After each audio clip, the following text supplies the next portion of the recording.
Okay, Powers reference video number 5 for RPG rules. We're looking at PowerAreas now. So PowerArea by default, we'll create one, is a point-blank area effect. We'll make this one light-coloured, does light damage, does 5 to 10 damage, and we will give it a hit effects, going to come from our chest, and we'll use this spray 5FX we've got set up here. So let's see, we'll drop that into Miss Amazing. So she's got it, PowerArea. And what settings have we got on PowerArea? We've got a radius, angle, which we'll talk about with cones in a minute, explode effects and body part, apply self effects to target, and so on. So just for a basic explosion power, this works. We activate it, she's still got a shield, and boom, it does damage to all props and all characters around us without us having to target anything. If you want to do a explosion that takes place on your target, you can use the explosion status effect for that, and basically just link PowerArea into it. Yeah, so that's the basic PowerArea.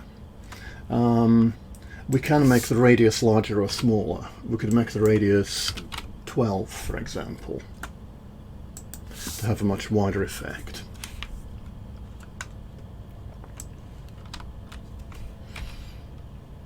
Boom. And now it's damaging things in a much wider radius. Now you may have noticed when we do this that the particle effects are actually responding to that change in radius. If we make this 3 and run that again, the particle effects don't last as long. So they're actually tweaking themselves to fit the radius of the damage. You know, we're not hurting that robot till we get a bit closer, a little bit closer. Now it's within range of the particles and he's getting hurt. The way that works, if you want to do that, in this spray visual effect, we've got scale in type here, and we've set scale lifetime. And that means if you use this for an area effect, it'll adjust the lifetime of the particles so that they die off at the edge of the radius of the area effect. Quite a cool trick, that. Okay, so let's go back to the PowerArea. So that's the basic PBAOE. Now, something else you might do with these is to do an area of effect melee attack. So we'll just make one of them. So it's just a PowerArea once again. We'll call this one Sweep Kick, for reasons that will become obvious. This one we're just going to stick a trail, generic trail thin, make it crushing coloured, and it will attach to our right foot, and we'll use the leg sweep animation. So it will duck down and spin around. And if we make an area attack have a radius of 2, it automatically becomes treated as a melee attack. You know, there are no area settings on melee attacks themselves. To do that, you make a PowerArea like this. So it's 360 degrees spin kick, kind of. Drop it in Miss Amazing here. Where did we put it? Sweep kick. And one last thing we'll do, we'll just have a hit effects as well. We'll use the Spang, which is my sort of go-to melee attack one, so that'll happen for every target who we hit.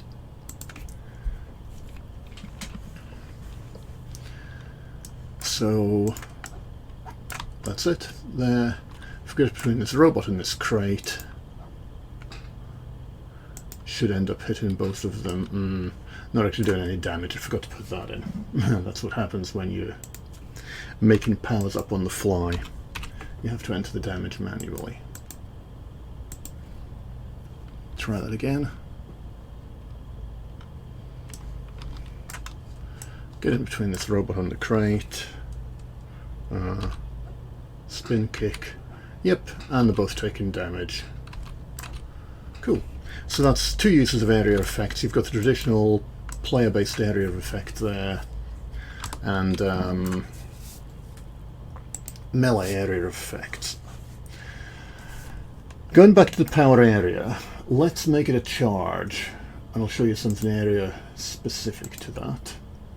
We can go maximum radius, and we can give it, say, a maximum radius of 10. We'll say it can be charged up for 2 seconds. Oh, what did I tick there? Use more held. Its default radius is just 3, but its radius will expand to 10 on a full charge, and anything in between. So we tap that power. Boom, little 3-meter explosion, charge it up, and boom. Even the particle effects respond and scale dynamically with the radius of the power due to it being charged up. Alright, so next thing we want to have a look at is cones. So we'll create another power area, and we'll call this narrow cone, and we will make it cold colored. We'll do the area animation, give it the breath effect. So this is like, you know, super breath, amazing breath, and it'll put little twinkles on anyone who gets hit by it. 5 to 10 damage just cause. And here we're going to make it a little bit longer radius, but we're going to give it a very narrow cone, 30 degrees. So it's a 30 degrees total, 15 degrees either side. And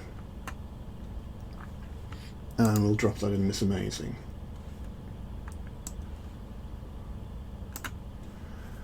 Now I'll make another one. We'll just duplicate this and call it wide cone. Wide cone, give it to her as well.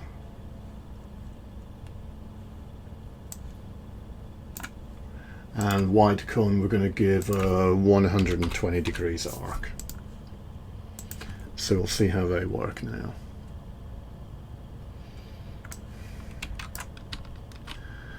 So narrow cone. Oh, it's not coming from our head.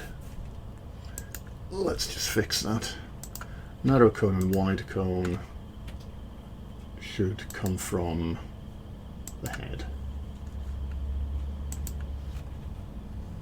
So it comes from the character's mouth. Kind of. Select a target, narrow cone. And then wide cone. It's a much wider range effect, and you can see the particles get more dispersed again with that one. Ah yeah, these two actually work better as maintains. So make them maintain, both maintains for 3 seconds. Yeah, breath effects generally play better like that, I've found. So we can go, whoops, narrow cone. Oh, that's coming from a hand now. Wide cone. Yep. And the particle effects are responding. So the particle effects we used there, the breath effects one, is set up with scale cone. So that means it'll adjust the angle. If it's a cone-shaped particle emitter, it'll adjust the angle to suit the power, which is very handy. Now, what else do we have in all our particle effects here?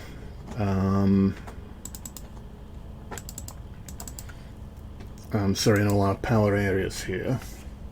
We have maximum targets.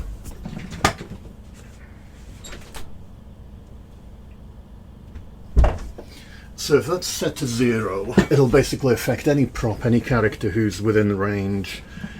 If you set this to a number, it'll affect that's the maximum number of targets you can hit with it. You'll want to decide this at a bit of a kind of global level, like all standard AoEs can only hit 5 targets, nukes can hit 10 targets maybe, and so on. Or if you're not planning to have lots of crowds of minions, you know, but limit the player to only fighting 2 or 3 characters at a time, you can leave it. The explode effects, that's really the same as the hit effects. That's generally where to put things in for explosions. When you're using a power area for an explosion status effect, which will do. Apply self-effects per target. This means that if you have a self-effect, say, let's take the power area that I made.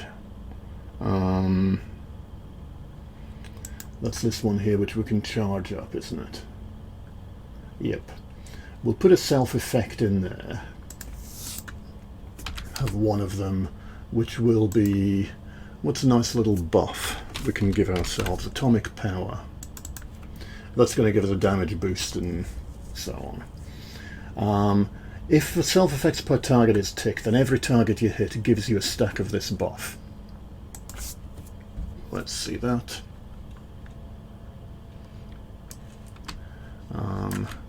Go over here, power area, do a nice big one, and we now have 8 stacks of that buff from all the props and various things and the 2 robots that we hit. If we're going to do that out in the wilderness here, we don't get a self buff at all because we didn't hit anything.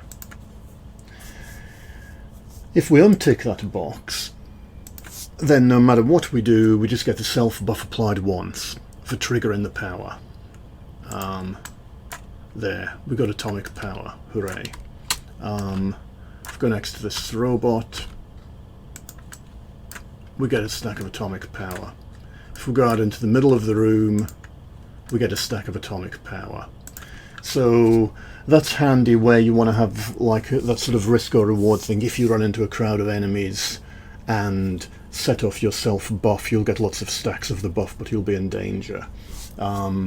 Sometimes you maybe wanted to just have one single self effect on the area effect. Now we come to beam settings. So we covered the beam setting object in the beams reference. An area effect can have a beam going from to every target. So let's put the electrical beam on this one. And it will now create a beam for every target it hits, just as a purely visual thing. So if we let this off now, we can see all the different targets we've hit by those beams there. If we let one off lightly with nothing to hit, there are no beams. Let's let off a big radius one and you can see the beams between all the different objects there. Alright, yeah. Breakpoint I had in there from before. Yeah, so the beams can give, you know, you can forego having a particles effect altogether and just have beams if that's going to describe what it is you're trying to do. Similarly with the cones, say I take this wide cone and decide, yeah, I don't want it to look like a breath effect. I'll put it back on the right hand. We'll have the taser burst effect on me and the targets, and it will do, in the beam settings here, the electrical beam settings. So the cone effect, the cone power we've made up now sort of becomes like looks like a series of single target attacks that basically fire off a little beam to everyone in front of you. And that will look a little bit like that. Those right, yep, let's try that again. Okay, so the problem we're having is the taser effect comes off our hand. I think we could do with a better animation for that. But the beams are all coming from our root. Whereas we'd really like them to come from our hand. The way we can do that is go to the electrical beam setting, and go override source body part right hand. And I think that should adapt automatically. No, maybe not.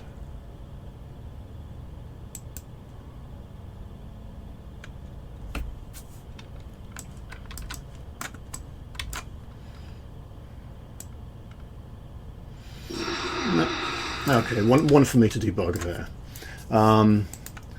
But yeah, that's the use of beams to sort of dress up a power area in its own way.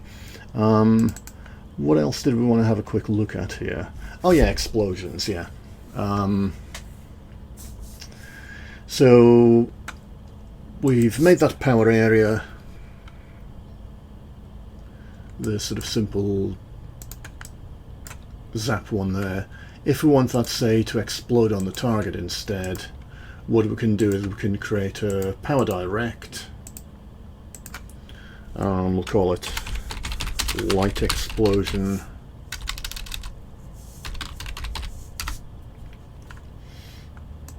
Make it light colored.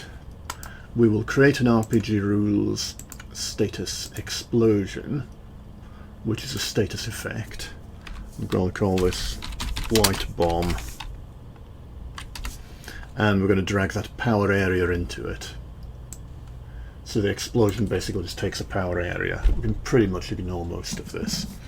And then light explosion, we just drop that into the effect, the light bomb there.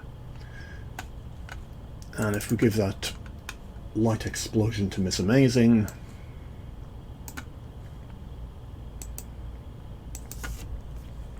and restart, target him, and yeah, that's right, it's set it up to be beams, and it's now causing that to work on him rather than center around me. So that's how you do, and that's how you do like an explosive projectile, an explosive direct power, and so on.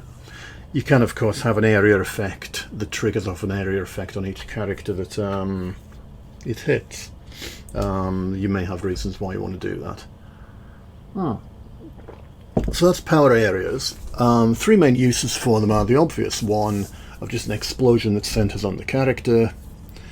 There's area melee attacks, like the leg sweep that I showed you. Where was that sweep kick?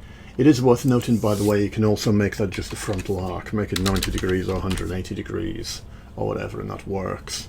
And then there's cones, where you just have to specify an angle, and your area attack becomes a cone attack facing forwards, rather than, you know, working all around. Yeah. Area attacks with a radius of 2 automatically get counted as melee attacks for the purposes of determining whether it's melee or ranged damage. It's going to get a boost. And you have this in PowerArea, I think we did that, where you would set it up as a charge attack.